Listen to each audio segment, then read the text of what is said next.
Мы тут приехали в небольшой спортивный лагерь на 4 дня. Будет 2 тренировки в день. Мы, правда, сегодня уже первую пропустили. Позже приехали. Но она втягивающая была, простая. Буду держать в курсе, насколько меня хватит, получится ли мне на протяжении 4 дней тренироваться дважды в день. Поскольку по 2 часа? Да, 2 часа. По 2 часа на природе. С погодой еще не очень повезло. В пляжный волейбол, если что, я, по-моему, не сказала. Пожелайте мне удачи и сил.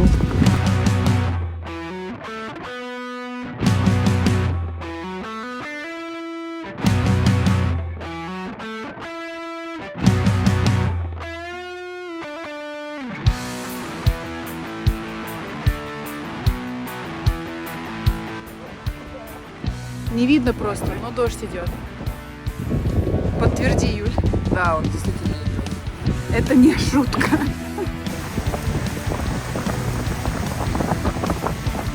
Экстремальные погодные условия. Тренировочный процесс не останавливали до последнего, но сейчас уже нет вариантов, бежим в корпус. На эту тему я бы хотела задать вопрос организатору и главному тренеру Алексею. Лёша, скажи, пожалуйста, как ты мотивируешь людей, чтобы они, увидев эту отвратительную погоду, не сливались с тренировок? На самом деле мотивировать участников не приходится. У нас все лето вот такая погода. Люди, скажем, уже подготовлены к этому. Поэтому они уже приехали, у них нет выбора. Они приехали тренироваться. Не уезжать же нам обратно, и либо не сидеть в номерах. Поэтому они тренируются, они готовы, они заряжены, они берут с собой теплые вещи, они знают, какой прогноз погоды, что их ждет.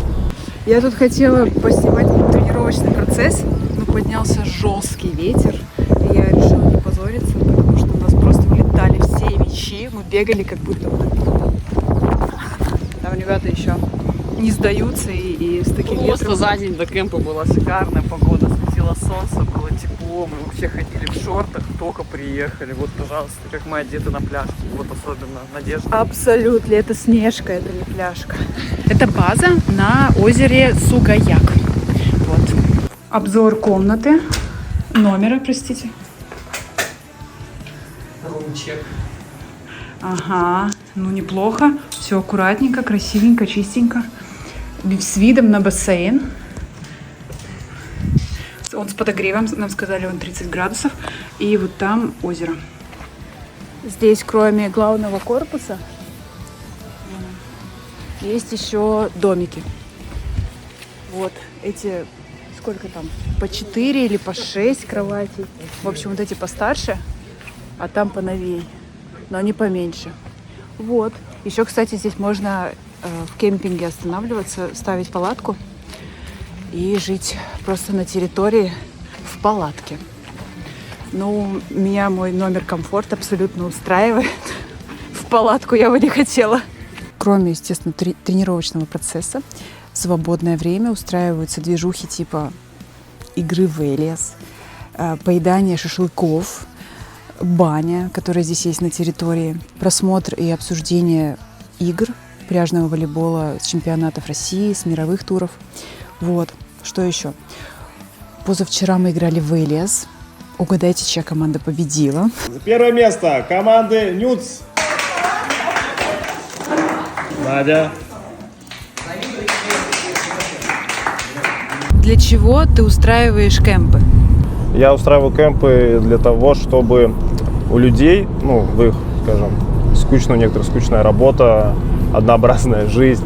Да. Кемпы — это некий, как вот лагерь у детей в детстве есть. Вот, это лагерь для взрослых, где они могут пообщаться с единомышленниками, потусить вечерами, потренироваться в свой любимый волейбол. Вот. Плюс это очень большой объем информации про волейбол и тренировочного плана, чтобы у людей был некий level up за счет этого объема тренировок. Я, кстати, очень давно хотела попасть на кемп, либо какой-нибудь такой, знаете, взрослый пионерский лагерь. Мне очень нравится эта тема. И да, это не реклама, просто рекомендация. Ребята, кто устраивает именно вот этот кемп, это мои друзья. И они ведут тренировки по пляжному волейболу. Те, кто живет в Челябинске, welcome, с любого уровня. Даже если вы никогда вообще не держали в руки мяч, приходите, всему научат. Школа называется Volley Wave.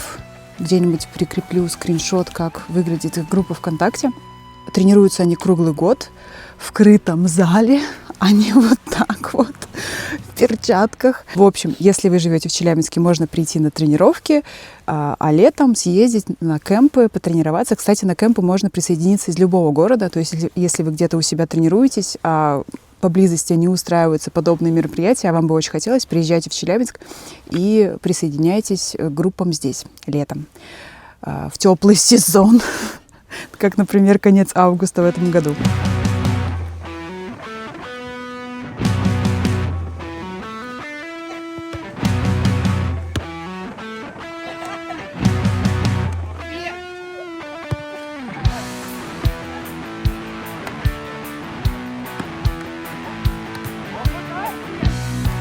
Ну и что, про тренировочный процесс немного. Ну, по сути, это как стандартная тренировка, рутинные задачи на отработку там, техники, подач, приема. В общем, делаем все, чтобы научиться хорошо играть в пляжный волейбол. Да. На видео судите сами, получается у нас или нет.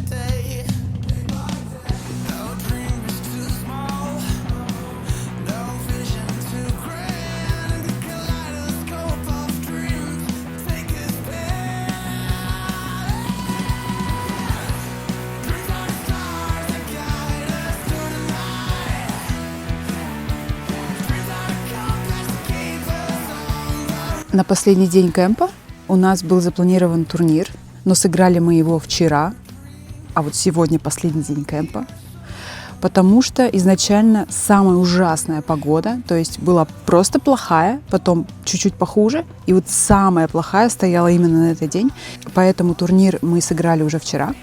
К сожалению, на турнире мы с моей напарницей не заняли призового места, нас выиграл ветер. Так, на аутфит не смотри. Я голову помыла и пришла к площадкам. Угадай, что? Мы проиграли. Я возвращаюсь после душа. А тут просто штиль, не витринки. Обидно. Слушай, а вот такие экстремально некомфортные погодные условия идут в плюс или в минус тренировочному процессу? Погодные условия, они идут, на самом деле, мне кажется, и в плюс, и в минус.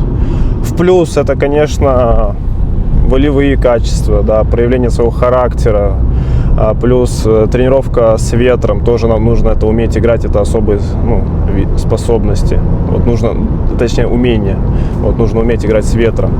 Ну и есть об этом минус, потому что все-таки пляжка это что-то теплый песочек, солнышко, люди едут и потренироваться, и отдохнуть, и покупаться тоже после трудной тренировки. Когда такие условия и не хочется купаться, и все мышцы у тебя замерзшие, у тебя нет этой подвижности, не очень сильно хочется падать.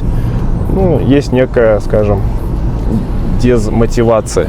Такой короткий влог со взрослого спортивного лагеря. Занимайтесь спортом и до скорых встреч!